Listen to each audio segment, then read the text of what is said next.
All right, everyone. Thank you so much for joining us. You've joined the 6th session of the Colorado Restaurant and Bar Show educational series.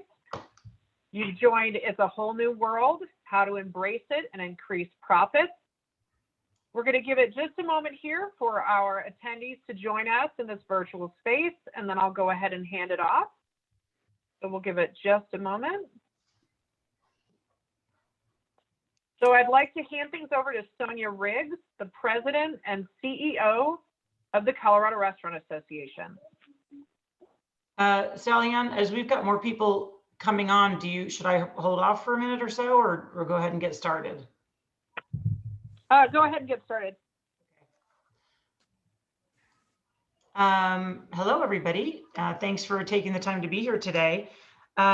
We appreciate you joining us for the 6th session of our 2020 Colorado Restaurant and Bar Show virtual education series. We created the series, honestly, because we know that it's been a real challenge for you, obviously, the last 7 or so months, and are hearing a lot more concerns about people surviving through the winter. So this whole series is really meant to help in any way we can, give you some creative ideas to help you increase revenue and survive. In weekly sessions, we've been featuring industry experts who will dig into operational best practices to give practical, implementable ideas you can immediately apply to your own business. Today, joining us is Scott Engelman, principal with C Advisors and owner of the Truffle Pig and Carl's Tavern in Steamboat Springs, Colorado, and also Heidi Klein, Vice President of On-Premise Sales at Southern Glazers Wine and Spirits of Colorado. They are diving deep into optimizing your beverage program by discussing how to reconsider your market and offerings, showing you where you can use new regulations plus allocations to dramatically increase revenue, and walking you through analyses you can perform to guide those changes. A quick reminder here, if you have any questions, this is housekeeping. If you have any questions, please use the Q&A function in the bottom menu of your Zoom window. We'll be posting the recording of this program in about 24 hours in the CRB Show Education Series event app. Also, I'd like to add that over the course of the next several months, after a brief break for the holidays, this series will continue. We'll cover a number of topics, including social media, crisis communication, and more. You can join us for one session, join us for all, or anything in between. It's really up to you. So stay tuned for more details. We'll be advertising those on our emails that we send out. Without further ado, I'll turn it over to Scott to get us started. Thank you, Sonia. Welcome, everyone. I am going to be presenting this session with Heidi Klein, who's from Southern Wines and Spirits, or Southern Glazier Wines and Spirits, sorry. So we'll give you 2 different perspectives, one from the distributor side and one from the actual operator side.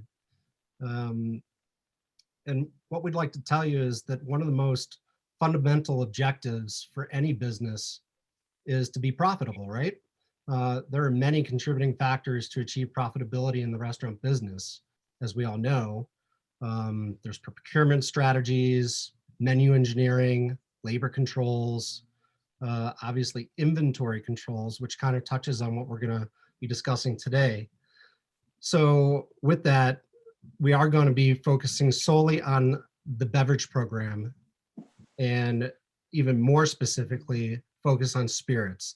We're not going to really delve into wine and beer or non-alcoholic beverages today. We might briefly touch on them, but we really want to just focus on spirits because adding in all those other components is a little bit cumbersome for a brief session like this. But we will touch on it in another session down the road. We'll explore today how you can optimize the profitability by examining and tapping into certain facets of your operation. And we may, let's see, while all restaurants are different and have varying styles of operation, some are just predominantly a bar, others are full service restaurants, some are limited service restaurants. Everybody's got a different profile.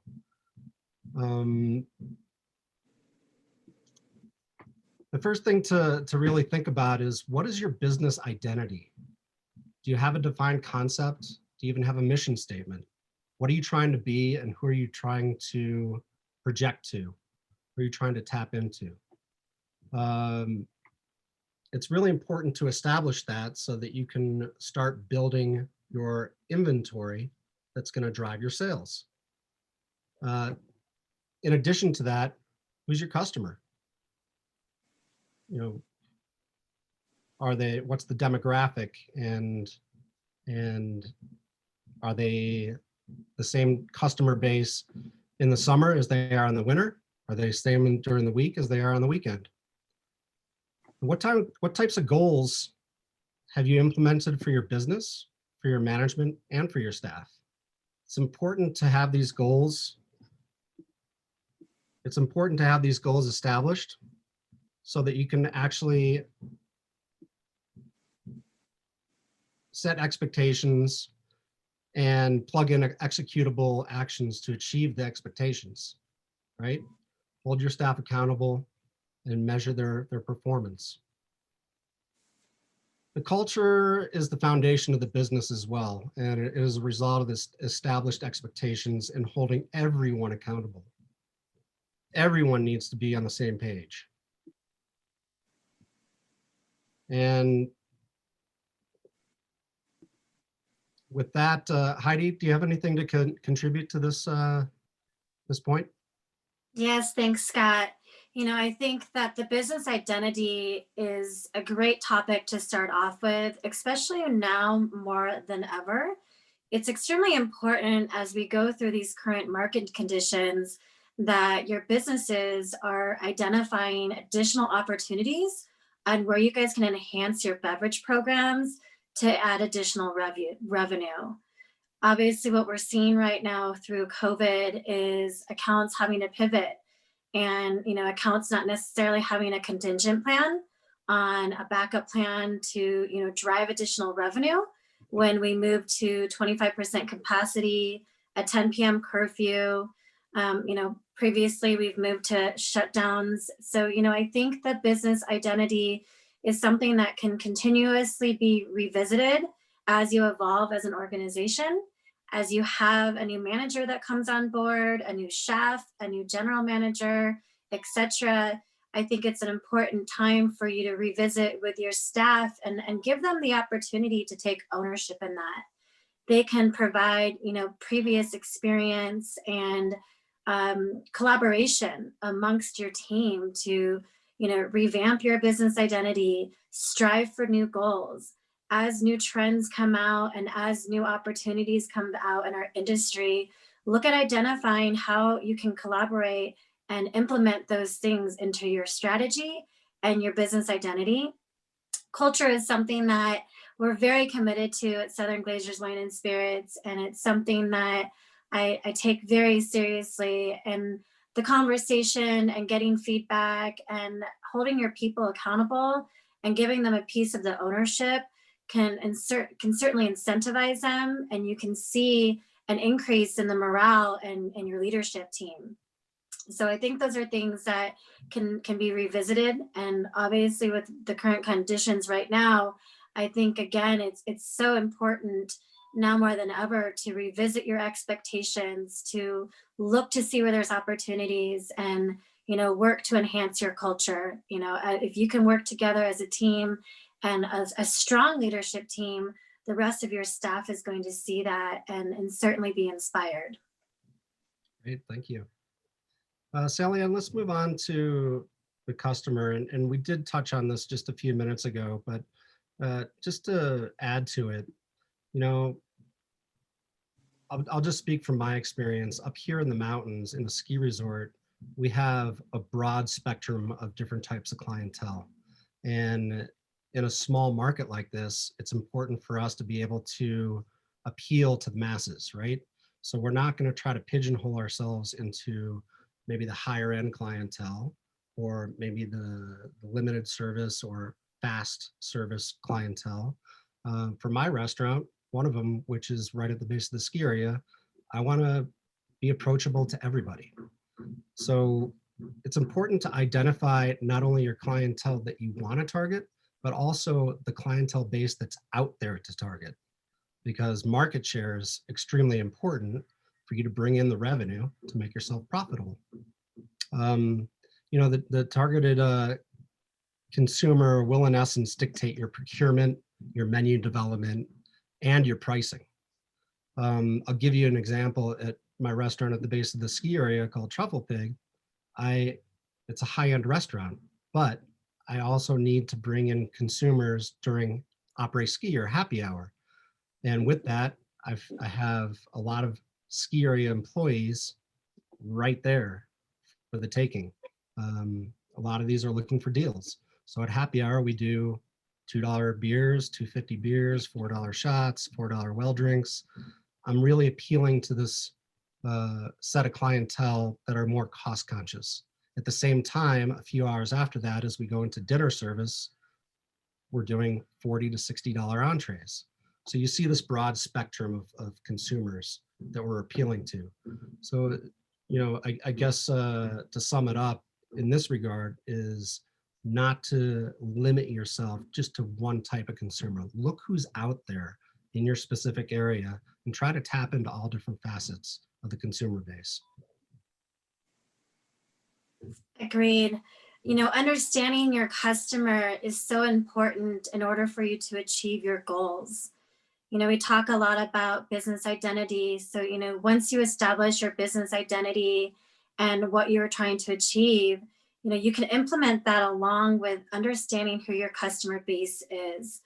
I think that what we see more often than not is restaurants and bars not truly understanding that there's more than one type of consumer and there's more than one type of demographic, whether it's seasonal, whether you're in the mountains or whether you're in Denver and you've got Fort Collins at CSU, Boulder with CU, you've got these college campuses, DU, etc., where you do have these college kids, but you also have, the working families that are between the ages of 30 to 50 that are not necessarily looking for, an upscale environment, that are looking for, savings and deals and an opportunity right now to go out and feel safe and enjoy, whether it's a cocktail or dinner, etc. But there's a lot of opportunity out there. So once you can understand who your customer is, you can start to build your goals on what you'd like to achieve with targeting those different facets on features and programs and menu. And, you can also look at building your inventory up.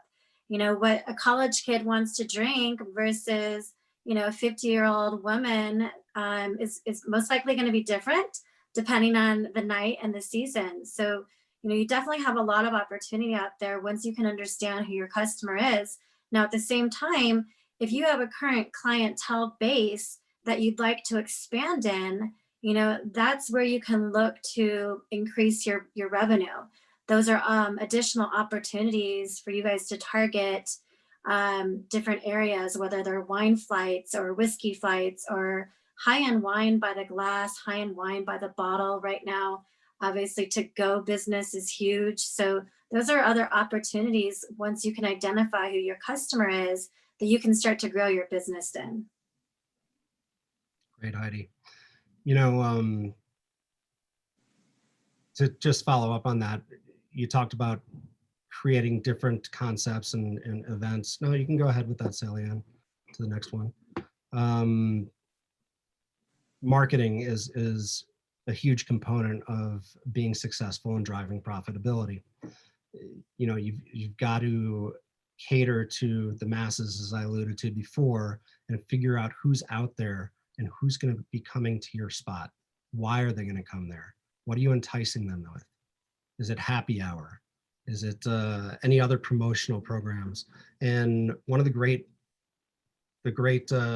advantages of having somebody like Heidi here to talk about this subject is we can get the perspective from the distributor side as to what they can contribute to us as operators and drive our business forward with their support. Heidi, you want to touch on that for a minute? Absolutely. Thank you, Scott. So I'm sure you guys have seen, marketing and social media has become a pertinent category as we continue to grow our businesses, whether you're the retailer, the distributor, the importer, etc. Something that we offer as a distributor that you'll find at most of your distributors is a lot of additional resources with their brand support.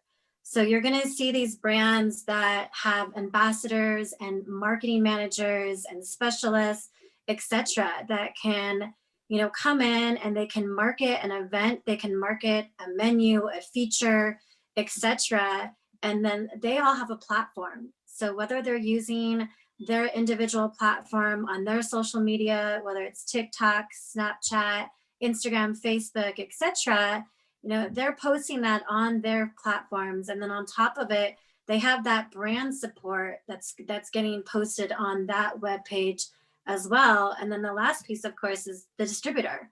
So most of these companies that you'll see between Southern and Breakthrough and RNDC, we use a company called Brand Muscle, and Brand Muscle is a graphic design company that can do anything from table tents to digital templates that you can actually add to your social media, to your website, etc. And then of course now we're all doing QR codes.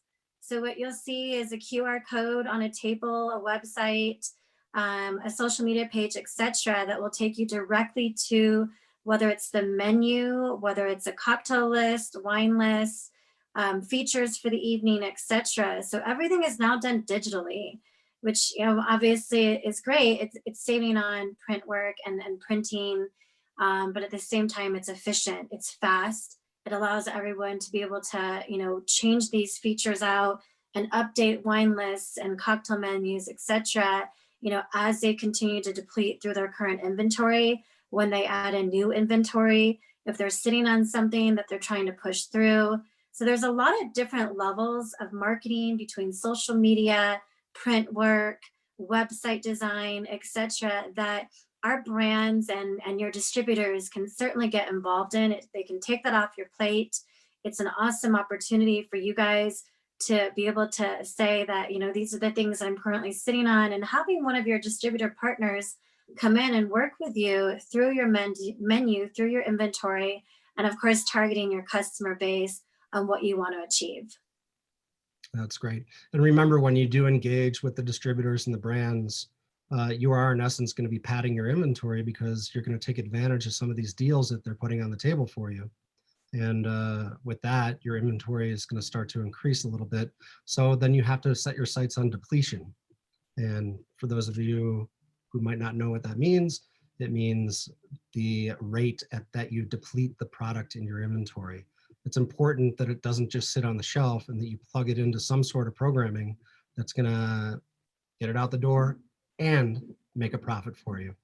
And with that said, with spirits in particular, with these programs, you want to be able to talk to your distributor and to the brands and really press for pricing that you can.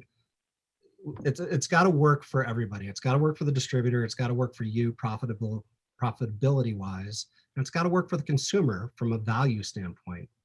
So when you hit on all three of those components, it's a win-win-win. And an example of that is Bacardi. I'll use one of your brands, Heidi.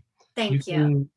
Of course, you can tap into a program with Bacardi whereby they'll sell you a certain amount of units, bottles, maybe a case or 2 cases, and then you program it in as we did this summer during the takeout portion of the COVID situation. We did a deal with Bacardi where we brought in a lot of their product, and we started doing frozen drinks. Did we do frozen drinks before? No, but we seized the opportunity where people were going to take drinks out. And in our area, there was an entertainment district, so people could take it out and consume it on the streets. So pina coladas, frozen margaritas, things like that. Obviously, margaritas is tequila, but we did an enormous amount of business with Bacardi. We got fantastic pricing from the distributor and from the brand. So we were able to pass that on to the consumer at a price that was value driven for them, and our sales went through the roof. it went far beyond what our expectations were this summer. It depleted the product that we brought in. We actually went through a second and a third round of ordering the product, and it ended up being very, very profitable for us. There's a lot of other areas of working with your distributor to seize the opportunities they put forth with regard to taking maybe a big case drop, 3 to 5 cases, or taking a special deal, closeout deal at the end of the month, or at the end of the quarter, or at the end of the year. You know, you want to be able to have your finger on the pulse of these and have constant communication with your distributor to make sure that you're not missing out on something that's going to help you be profitable. Heidi, do you have anything to follow up on that with? No, those are really great points, Scott. And I know we're going to talk through some of these additional resources here through the next few slides, so I'll save it for that. Okay, great. So with bringing in more inventory, if you do promotions like that, or just in general, building your bar program. For many of you, you start with a bar inventory. If you take over a property or you start a property that's relatively small, and through the growth and trajectory of your bar program, your inventory is going to grow as you delve into, say, a deep tequila selection or a deep whiskey selection, or a Mari if you want to get really esoteric and start doing some great craft cocktails. You know, with inventory, it's important to really keep it organized and structured.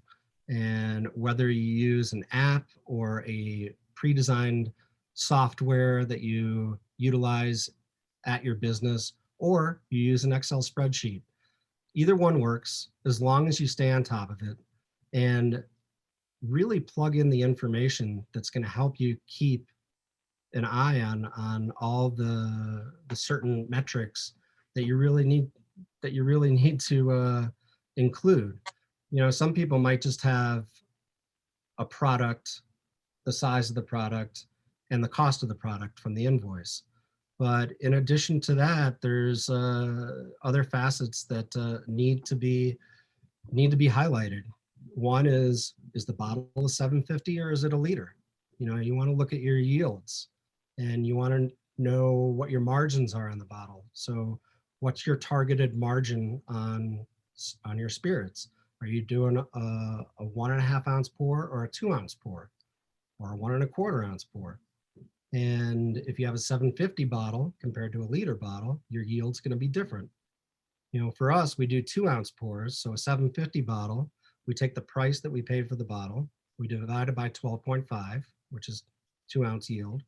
And then we divide it again by 0.18 as a baseline, which is 18% beverage cost on a liquor bottle. Some of the higher end stuff, we may plug in a 25% cost because, again, we want to have perceived value from the consumer.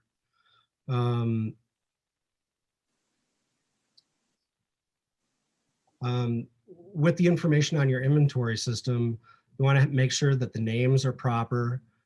Even with spirits like wine, there are vintages, especially with some whiskeys, and the discerning whiskey people out there know their, 2019s compared to their 2018s. They're all different the year that they're bottled. So it's important to add vintages in as 2 separate SKUs on your inventory sheet, because the value is going to vary as well. The other thing that you want to look at when you get your invoice from your distributor, like a Southern Glacier Wines and Spirits, is look at the pricing. There's different types of pricing. There's frontline pricing, which is what the bottle would be sold for.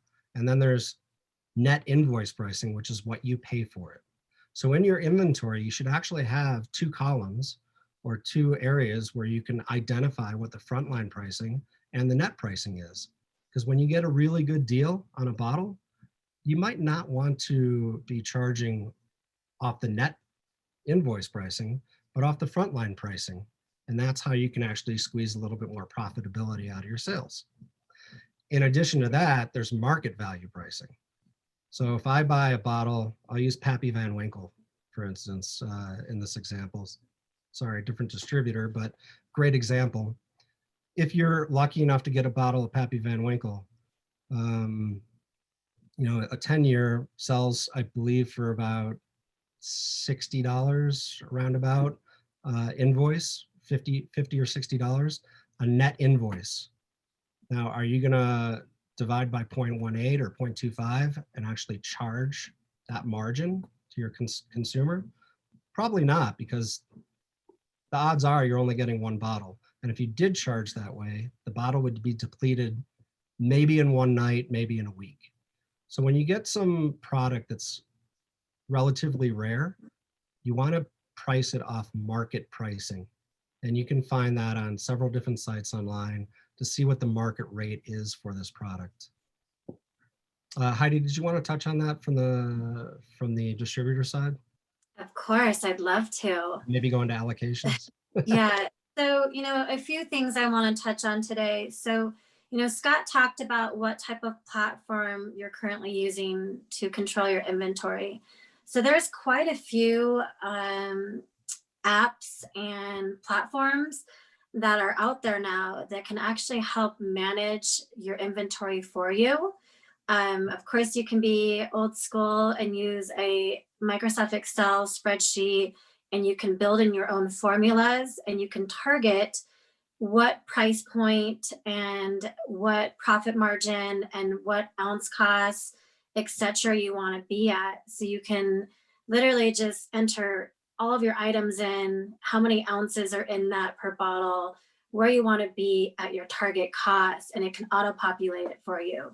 And that's something that I've seen many a times over the years, which can be very impactful, as long as you're continuing to update it and making sure that your 750s versus your liters, et cetera, are all correct. And then making sure that as you change your price points and your profit margin targets, that you continue to update that population so that the formula auto-populates that correctly.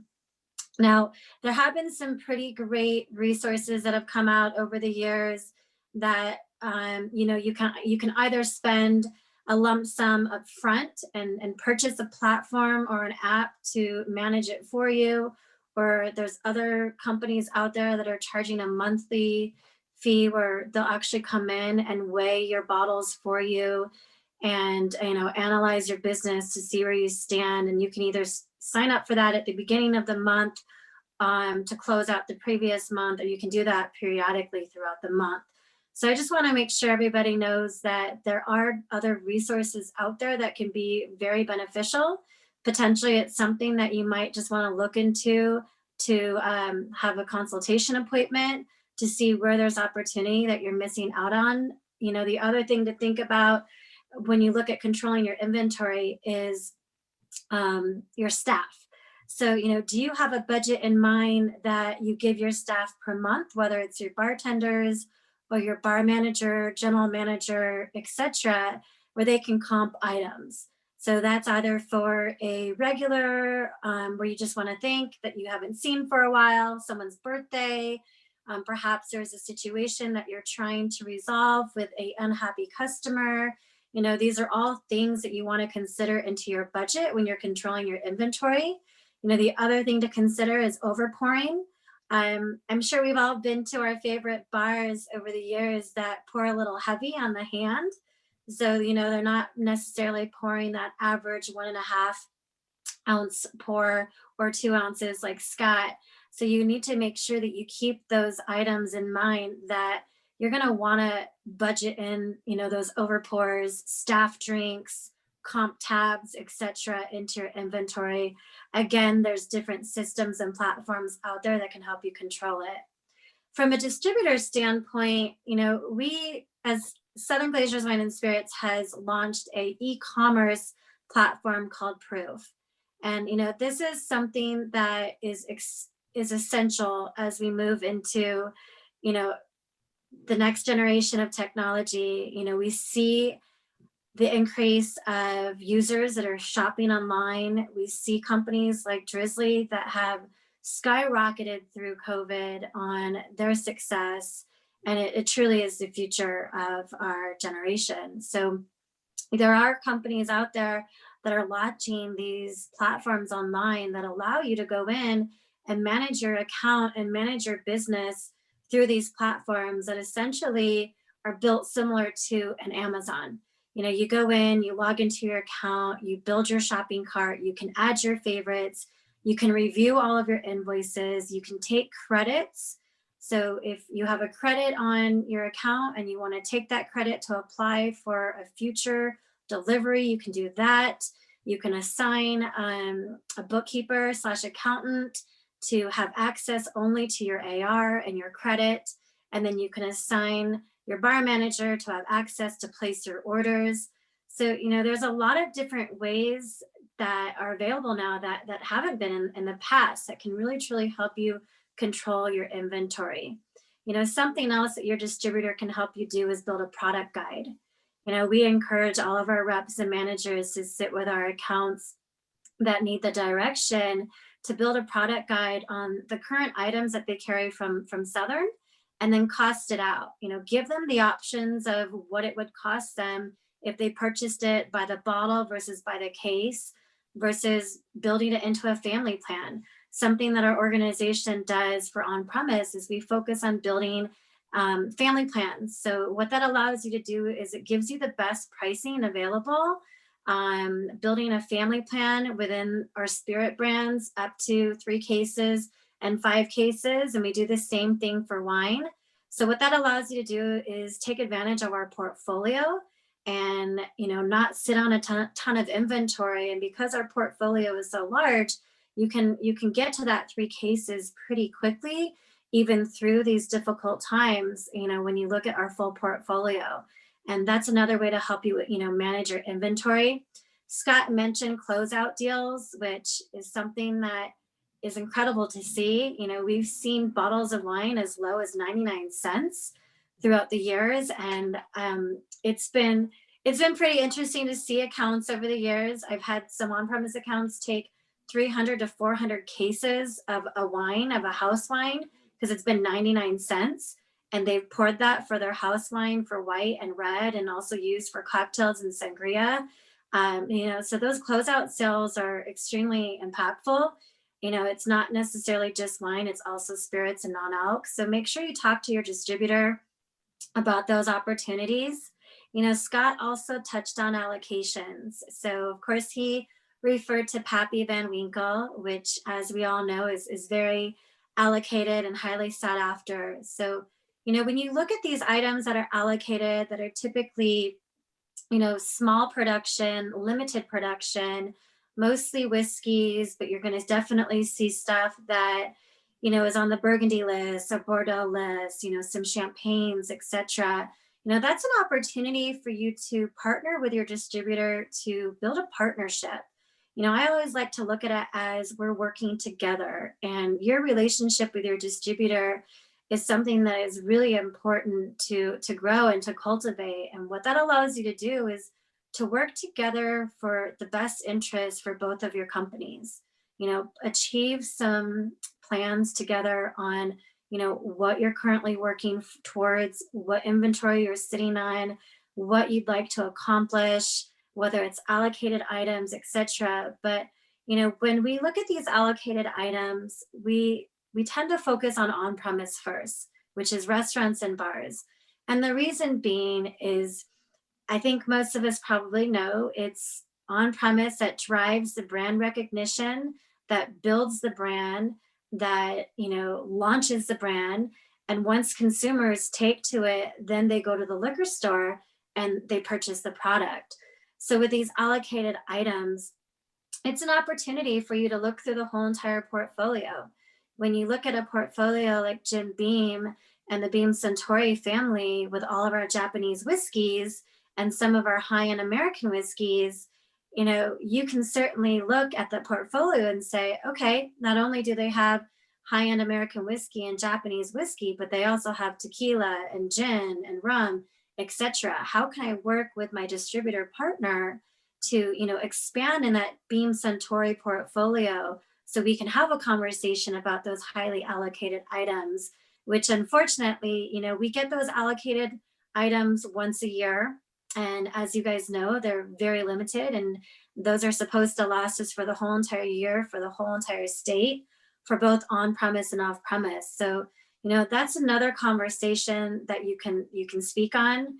You can also talk about barrel programs. Scott has been a really great partner with Southern and has been extremely successful with his barrel programs up at Truffle Pig and Carl's Tavern. And, that's another opportunity. If you can't necessarily get something allocated, get a private barrel. Those barrels typically yield 30 to 36 cases, and those are 6 packs to traditionally 750 mLs.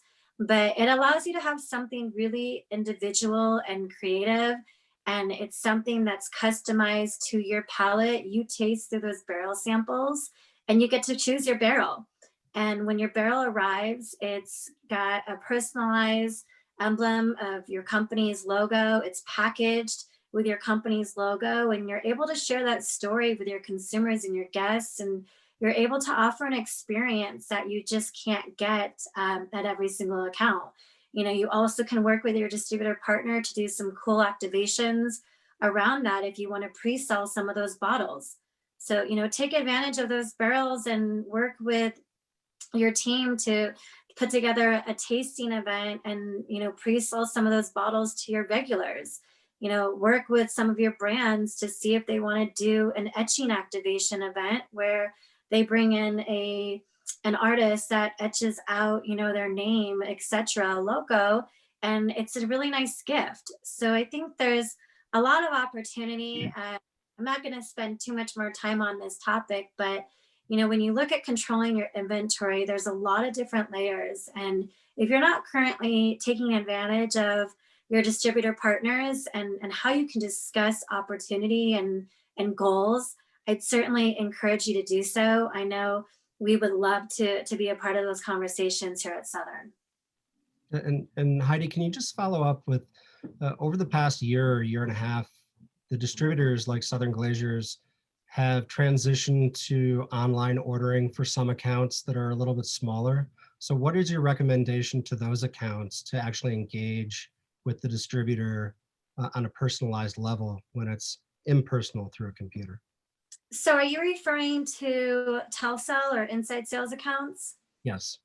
Yes. So if you are assigned to either a telesell / inside sales customer service sales rep, whether it's through Southern or another distributor, you still have that human contact. Although it is over the phone, you still do have your person.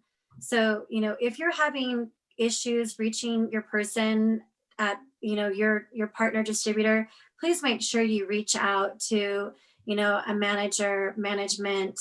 You can call the front desk to ask to be connected to speak to someone, because, the goal of distributors and inside sales or telesales accounts is you're still going to have that customer service level.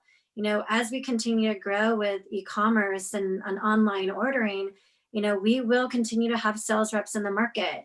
And you're already seeing across the board with your food distributors. You've already seen some of your beer distributors implement it. Like I said, Southern has our system, and I know RNDC is launching one as well. So, we don't want to lose that personal contact.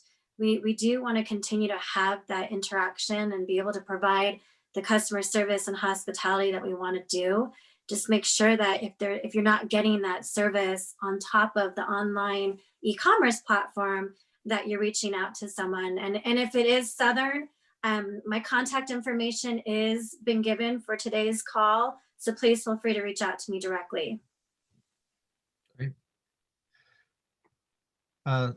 Okay, let's go to the next section. And Heidi, you're going to touch on this a little bit as well, but I'd like to preface it by saying, at least for me, my experience, and look, I'll backtrack. I used to live in Aspen about 20 years ago, and I moved to Miami to open a hotel. And when I did, that's where the Southern Glazer corporate offices are. And I met some of the people from the corporate office there, and I got educated a little bit as to how a beneficial relationship or a prosperous relationship works between an operator and the distributor from these people down in Miami. It was really enlightening, and I took it to heart, and I've applied it since then, almost 20 years ago, and it's really been fruitful from a profitability standpoint, number one. Number two, from a relationship standpoint, cultivate a great relationship with your distributor and with the brand reps. And there's a difference between distributor and the brand reps. The brand reps represent the specific brands, like the Grey Goose rep that was on our call last night or doing the demonstration for the Grey Goose Martini. It's great to cultivate relationships with them as well. And Heidi can talk about the 3-tiered system and whatnot, but what I really wanted to stress is once you create a good relationship, you'll all of a sudden see opportunities materialize in front of you because A, you're honed into it a little bit more, and B, the distributors are a little bit more apt to reach out to you and say, hey, I've got a great deal.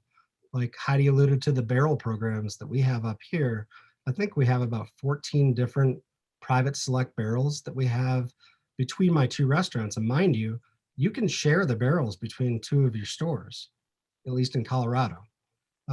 So you can distribute this huge drop of, roughly 36 6-packs between 2 stores and start plugging it in for depletion. It's packages like that really make your beverage program interesting and enticing, especially for the really discerning whiskey or tequila or craft cocktail drinkers. Heidi? Absolutely.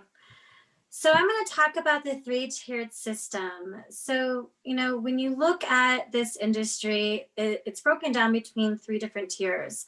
So from the bottom up, your first tier is going to be your importer / manufacturer / supplier. So when you look at that, that's your breweries, your distilleries, your vineyards / wineries. And then the next level up is your second tier, which is the distributor, which is your beer distributor, your wine distributor, your spirit distributor. And then when you look at the next level up, which is tier 3, is your retailer, which is either on premise or off premise.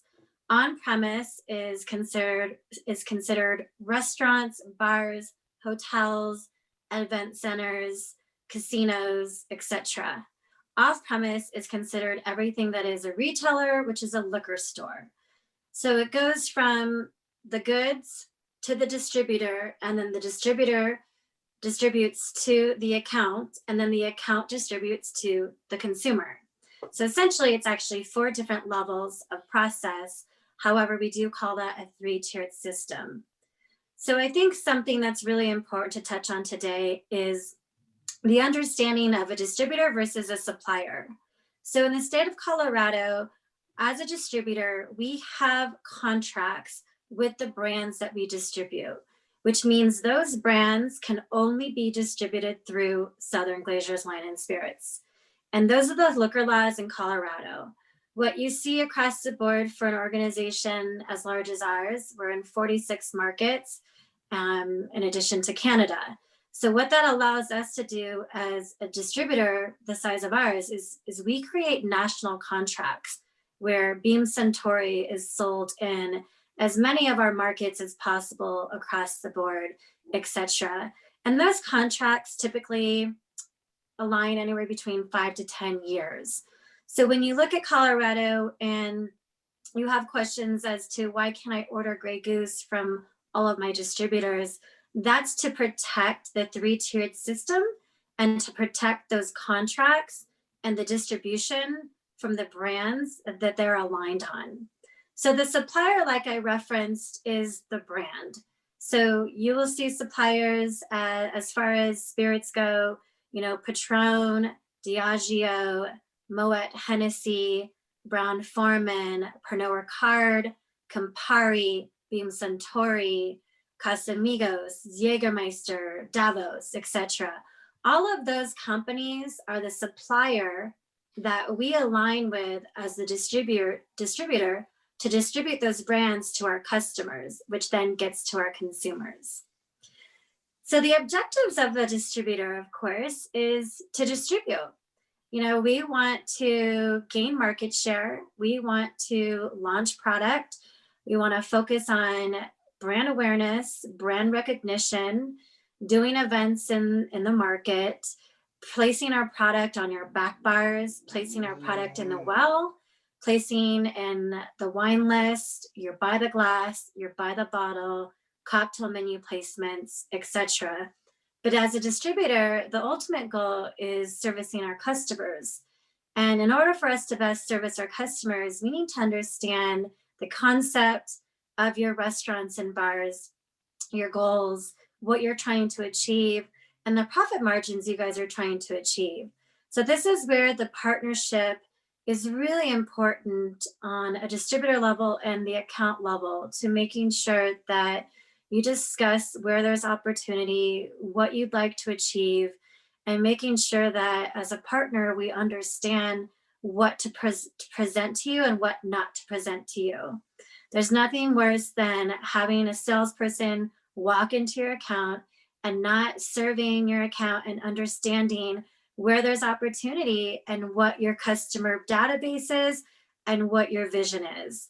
I'm not going to walk in and try to sell you a $50 bottle of wine if you've already told me that you're only looking for wine at an $8 to $10 price point. So this is where the objectives for distributors and your customer goals need to make sure that they're aligned so that you guys are working together towards your ultimate goals to achieve. Great, thanks, Heidi. You're welcome. Yeah, that's that last point is really hits home for me. We have a certain philosophy with our procurement of liquor, wine, and beer, and we're obviously looking for great margins.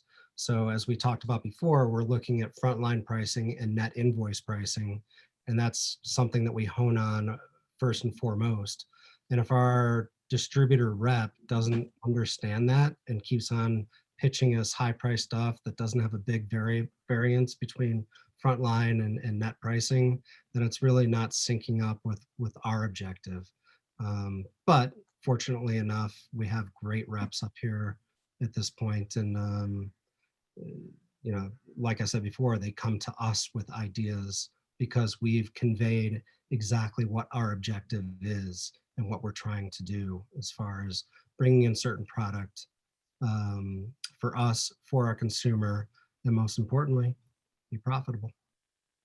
Absolutely. And something to add to that, Scott, for those of you that are newer to this industry, you know, feel free just to schedule time to meet with your distributors to just ask questions. You know, for those of you that are not, you know, comfortable with, you know, what am I trying to achieve? What are the resources that are available to me? Just ask the questions. You know, a lot of the navigation through success is, you know, trial and error, you know, looking at what hasn't been working and look for opportunity to try to come up with a plan together of something that may work. And it's completely acceptable to sit down with your partners and just let them know that I'm new to this position and this is the current programming that we have in place.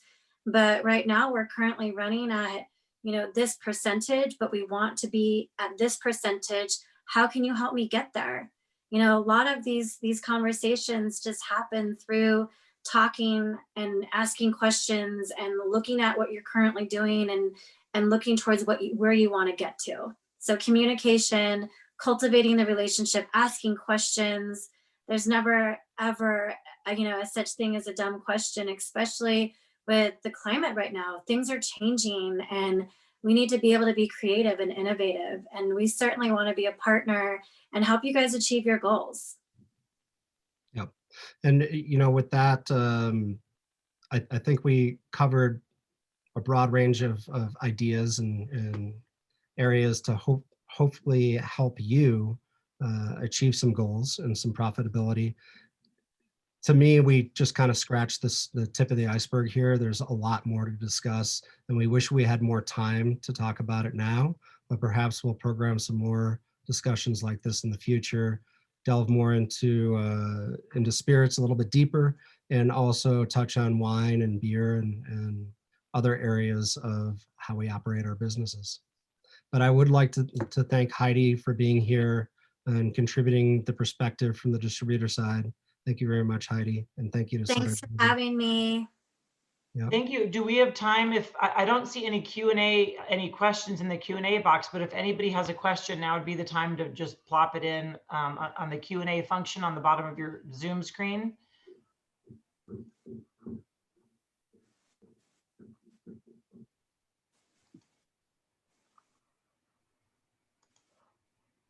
Okay, I guess you guys covered it thoroughly. I don't see any questions here.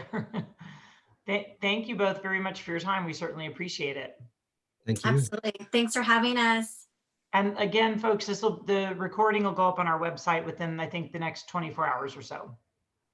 Okay, great. Thanks, everybody. Thank you. Thanks. Take care. Have a good day. Be safe. Cheers.